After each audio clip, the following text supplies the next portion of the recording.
Councillor Kendal, what role do you see for the European regions when it comes to encouraging energy efficiency? Well, I think the European region's got a very important role to play. In particular, I think we need to speak up towards the European Commission as well as, if you like, down towards regions such as my own region of Hampshire in England.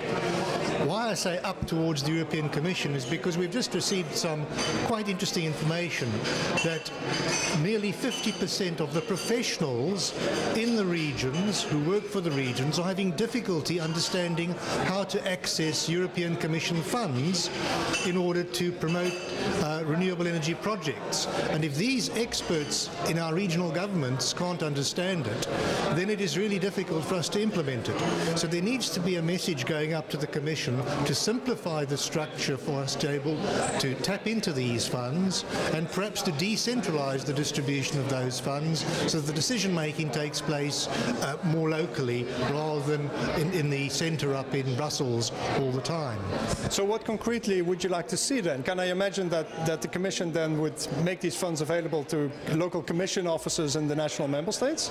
Well, that could be one way of doing it. The other could be to take a first view from a regional government or regional office of the availability of the fund for the particular project and to earmark it immediately for that so that they can then get on with the feasibility studies and the additional work with gates that you have to climb or cross or stop positions so that you have still got control of the funds, but the funds are much more easily accessible.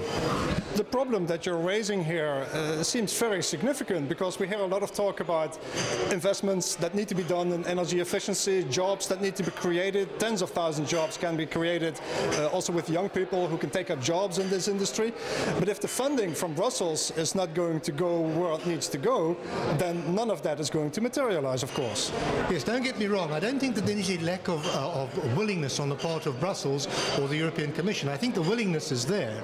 But I think what is quite clear from the practical aspect is that people are having difficulty accessing it, and therefore what is now needed is a rethink as to how we can actually achieve the objectives which the European Commission itself wants us to achieve. So just to sum up, what do you concretely want from the European Commission? Well, I think a simplification of the decision-making process with an earlier earmarking of funds would enable a lot of the regions to get on with the projects and the feasibility studies for the projects that they are quite keen to do. Mr. Kendal, thanks very much. Thank you very much.